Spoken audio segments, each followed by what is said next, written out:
Hi, this is Corey Johnston, and today's lesson is going to take place in the 19th chapter in the book of Proverbs, and there is no narrative context in which to establish the book of Proverbs. It is not arranged in a narrative format.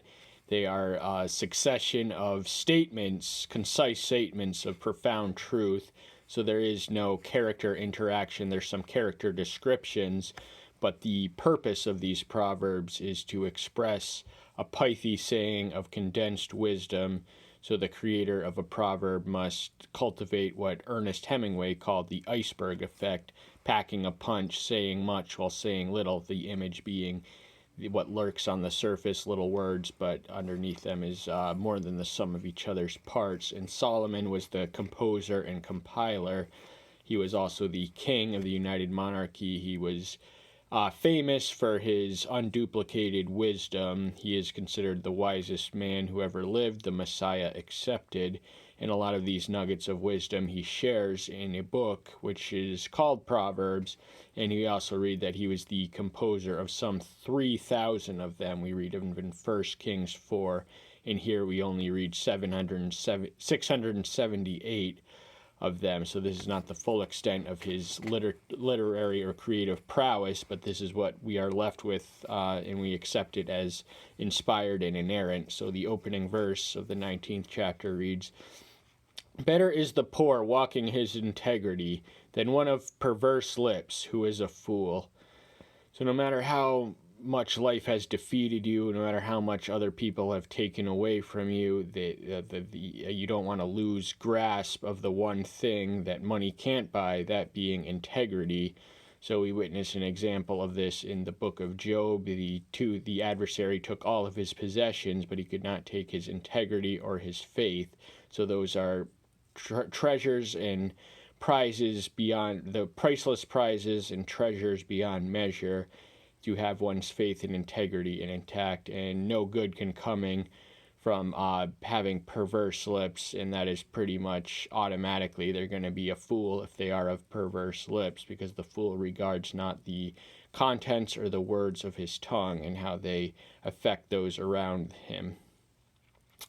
Also, desire without knowledge is not good, and he who hurries with his feet sins. Now, a lot of people get sucked and snared into these excitements and new waves and new energetic movements, but they don't really research them or know what they're all about because they're so lured by the spectacle of it all that they kind of step their foot in the door they don't really belong to. So we are not called to have a blind faith. We are called to have a cautious faith, one that questions and challenges in all of our assumptions.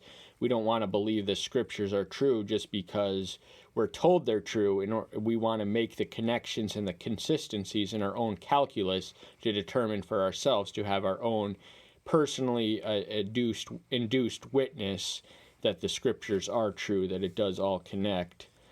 And there's no sense in rushing to anything. The virtue of patience is one we must cultivate while on the straight and narrow. We're not going to get everything we want right away. Our immediate gratification is neither our own priority, and it's especially not Yahweh's priority. So we have to have patience and not resist the lure to flee early and to run into sin. The foolishness of a man perverts his way, and his heart is wroth against Yahweh. So these are the people who blame everything and anyone for their own lot in life, and when there is no one or no thing to blame left, what do? They blame God, because that must be it. I'm not prospering as I would like to, and I am the center of my universe. Therefore, God is conspiring against me to make me miserable. But the fact is that he often speaks to us through our pains and uses them to corral us towards him and draw closer to him. He visits us in our moments of tragedy and despair and lifts us up to one who are never in despair again.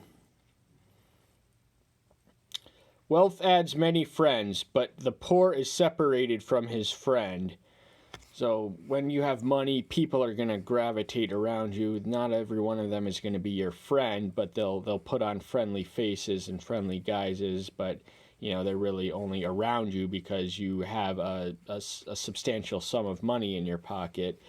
And poor, they're not as likely to keep them because they can't have as many expansive circle of friends because they can only afford to entertain themselves or one another. So that's just the way it is. It's the way of the world. Nothing to it. A false witness does not go unpunished, and he who breathes out lies does not escape. Now, one who breathes out lie, this is to be distinct from the casual or white liar. Now, if we tell lies, does that make us liars? Yes, absolutely. It does not make us habitual liars. So that's what he's referring to as one who breathes out lies. They're going to tell so many lies, they're going to get stuck in the maze of keeping track of them all and untangle them all. And one day their lies are going to back up and bite them for some lie they began years ago. So, moral of the story, don't make a habit or a pattern out of being a liar, because you're not going to escape. If you become a habitual liar, your lies eventually will find you out and catch up with you. Many entreat the favor of the noble, and all are friends to him who gives gifts. This is a self-evident statement. People are drawn to prestige and attracted thereto. So that's what he means by noble. They carry a prestige with them, and influence comes from that prestige. And those who are able to give gifts, those who are able to lavish expenses on others, are going to make friends more easily than those who cannot. All the brothers of the poor shall hate him. How much more shall his friends go far from him? He pursues promises, they are gone. So he's talking about the plight of the poor, who is hated by all those around them. The poverty between those who are impoverished must create barriers between them rather than bridges, just the way it is. And so they're going to leave him and depart from him and want nothing to do with him. And he's going to be a sucker for their promises, but there's going to be no promises fulfilled. They are gone. They were never there to begin with, in other words. He who gets heart loves his own life. He who guards understanding finds good. So love of life, that is something both saints and sinners are agreement with. We love our life and we live our life. Now, the sinner values his life above all else on earth. The saint values his life only as a means to an end. The ultimate aim and experience is the life which awaits us, and how we live that life now is how we live that life in accordance to that. And he who understands now, what is there? No bad thing can come from understanding on any topic or any item of information or knowledge. If you find understanding and keep it, you will find good. Good will come to you from having that understanding that others lack. A false witness does not go unpunished, and he who breathes out lies perishes. So this is essentially the same thing as what we read in verse 5, except the word perishes is worded as does not escape in verse 5. So much of what I said in reference to that, you can remember or rewind and add on to this. Luxury is not fitting for a fool, much less for a servant to rule over princes.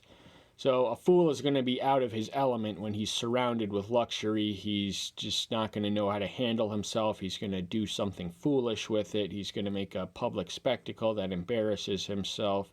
And this is equally repugnant to the natural order as a servant ruling over princes. There is a clear socio-economic order embedded in Solomon's time that a man like him in his position could not abide someone like a servant ruling over princes. A man's discretion makes him patient, and his adorning is to pass over a transgression. So patient people are usually forgiving people. They don't nurse these bitternesses or resentments that come into their heart, largely because they are more patient and long-suffering with their fellow man than their fellow man is with them. And but patience is once more a virtue to be cultivated. It is a saintly virtue which leads unto godliness. The king's wrath is like the roaring of a lion, but his delight is like dew on the grass. So he's comparing and contrasting the outburst and reception of someone like his own wrath versus his own expression of delight and pleasure. So far better to be on the receiving end of the latter than the former. When a king gets mad, people often die.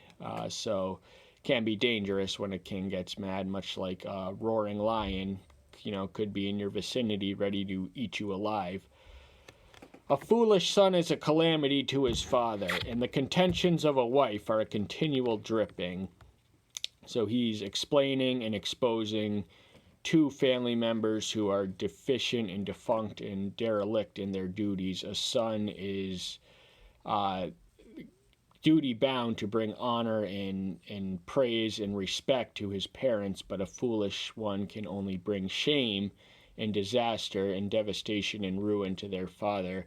Ergo, a son is derelict when he is foolish, and a wife who is contentious, that means argumentative, always busting chops, always complaining more than she contributes, then that's comparable to a continual drip, just an annoying thing that never really goes away. Houses and riches are the inheritance from father, but an understanding wife is from Yahweh. So he goes from describing a degraded caricature of a wife to a more ideal wife, an understanding one that is a gift, which can only come from Yahweh, but the houses and riches, possessions, and properties can be inherited from one generation to the next, but no arranged marriage can bring an understanding wife. That can only come from Yahweh, and no marriage entered into under lust can bring understanding or lasting love. That can only come from Yahweh.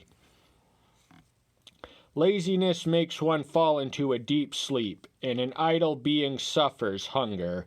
So he doesn't have too many kind words to say about slackers or idlers. He connects it to poverty, and of course, not all poor people are lazy, but all lazy people are pretty much poor. So, these are generalities. These are principles, not promises. Every description we meet will not automatically describe the one with which we most immediately and fully interact with, but there is a grain of truth in all of them. He who keeps the commandments keeps his life. He who despises his ways dies. So the commandments are oriented towards life. They are promised to add years to our life and life to our years. There's a quantitative as well as qualitative enhancement to following the covenant path. But to despise it is to mark your way for death, because the commandment brings life and disobedience brings death.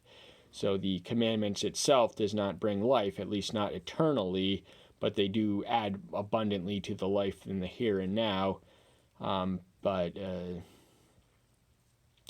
He who shows favor to the poor lends to Yahweh, and he repays his deed. So even though the poor, the worldly man, the carnal man, the calculating man of mammon may calculate that what good is going to come to me for paying those who don't have the most reliable source of income with which to pay me back. But when we are generous to the poor in spite of ourselves, we are marked for a good deed before Yahweh, and he looks after, he protects those who are protectionless or protected without protection on the earth. So one of those people are clearly the poor, and so they have a powerful ally in the sky we would do well not to upset or anger.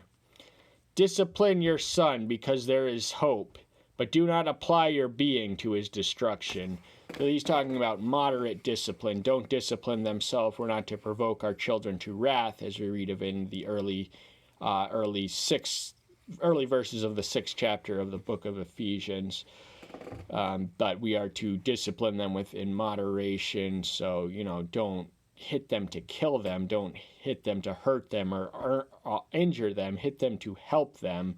So the use of physical force is completely appropriate and necessary in parental-children discipline dynamics.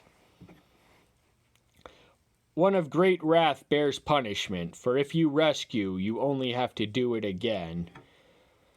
So with wrath comes punishment, and if you rescue a rascal person or deliver them from some predicament, their anger got them in, you'll only have to do it again.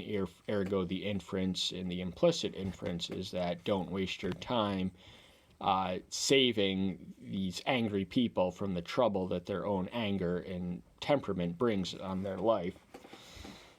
Listen to counsel and accept discipline, so that you are wise in your latter end.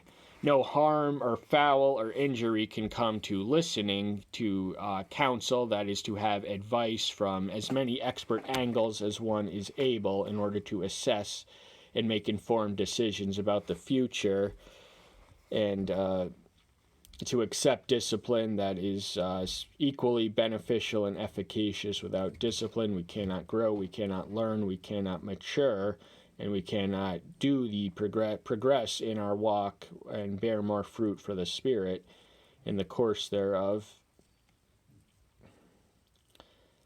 And this all adds up to being wiser and better and more intelligent through it all at the latter end. That means when it's all said and done. Many are the plans in a man's heart, but it is the counsel of Yahweh that stands. So we all have our own plans, dreams, aspirations, and desires, but there's a lot of them, but the only ones that are really going to prevail is the one who controls creation from the sky. Ergo, we owe it to ourselves to submit and shape our own plans in accordance to what he has planned for our life. We are to find that out by seeking him out and getting to know him and progressing and advancing in relationship. Consistent dialogue, prayer, back and forward prayer, meditation. He will speak to you, and he will let you know what it is that he wants you to do, what your plan is for today, and even for your life if you stick long enough to it. What is desirable in a man is his kindness, and a poor man is better than a liar.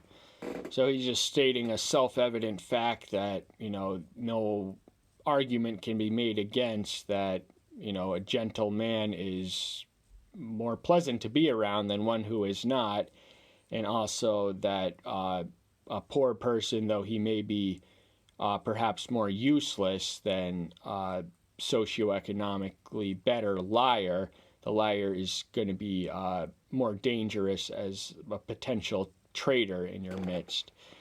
The fear of Yahweh leads to life, and he remains satisfied. He is not visited by evil. So the fear of Yahweh is not only the foundation of wisdom, but it leads to life. It is the source of life and is the wellspring of life. And we will be satisfied. The he is lowercase, so it's not divinity speaking to humanity. That is those who remain and retain the fear of Yahweh, which leads unto life, and they will not be visited by evil. So there is a covenantal correlation between being visited by evil and sickness and disease and death and decay with disobedience to the terms of the covenant. Solomon was a covenant person, bound by the covenant of Moses. A lazy one buries his hand in a dish and does not bring back his mouth. So this is an extremely extraordinary lazy caricature of a lazy person, one who sticks his arm into a dish but doesn't retrieve the food back to his mouth. That is just a severely lazy person. He's exaggerating for effect. Of course, no one is that lazy out there.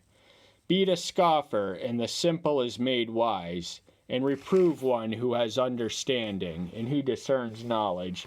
So a scoffer is someone who is more or less hopeless, But a simple one is not necessarily evil. They're just simple. They're not wise in the ways of the world, and they have much to learn. They're a blank slate, but you can mark an impression that will improve and benefit them by beating these scoffers, and that will compel the simple-minded into obedience and may come to grow actually into a less simple person, a wise person, in fact, by avoiding the beatings that one gives a scoffer by doing what is right.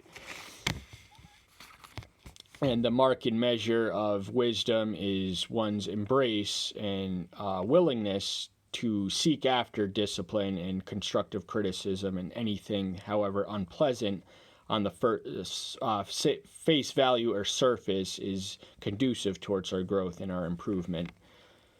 He who plunders a father, chases away his mother, is a son causing shame and bringing reproach. Can't argue with that, and I'm not too aware of too many children who plunder their father, but there is such a thing as those who just kind of wipe them out. Their life savings go with the sons because of their own foolishness, their own selfishness, and their own laziness. And these traits also chase away the mother.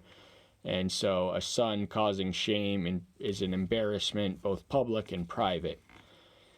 Cease, my son, to hear discipline. You will stray from the words of knowledge. So that is a warning directed in an address to his son, the immediate audience to whom he wrote this book, this compilation of Proverbs. He's telling him to, if you cease hearing discipline or listening to it or benefiting from it or seeking it out or acknowledging the contents of your what is correct and constructive criticism, then you're gonna stray from the word of knowledge, and that's going to lead you nowhere good. A witness of Baal scorns justice, and the mouths of the wicked devours wickedness. A witness of Baal. Baal was a rival pagan deity of the adjacent Near East, whose followers are likened in several places unflatteringly, so that the witness of one of them who worships him is going to be automatically and unconditionally unjust, because the moral role model of their religion is an unjust deity. And mouths of the wicked, they're going to feed an appetite and consume and be oriented and gravitated towards more wickedness. The mouth of the wicked naturally covets and desires more of the same. And the final verse, the 29th and final verse of this chapter reads, "Judgments are in store for scoffers, and beatings for the back of fools." So scoffers are not quite as extreme as mockers, but they are kind of scoffers, those who brush things aside they shouldn't, those who take what is trivial seriously, and those who take what should be taken seriously trivially. But they're going to be judged for their own resistance to not be so stubborn. And beatings for the back of fools, that accomplishes in person. You can't exactly beat the fool out of someone, but you can beat parts of it. So you're not going to beat all the stupid out of a fool in one beating, but with consistent and regular and moderate appliance you can. And that's all the time we have for today. Thank you so much. I'm so glad you're here. Stay tuned until next time. I'll see you then. Bye-bye.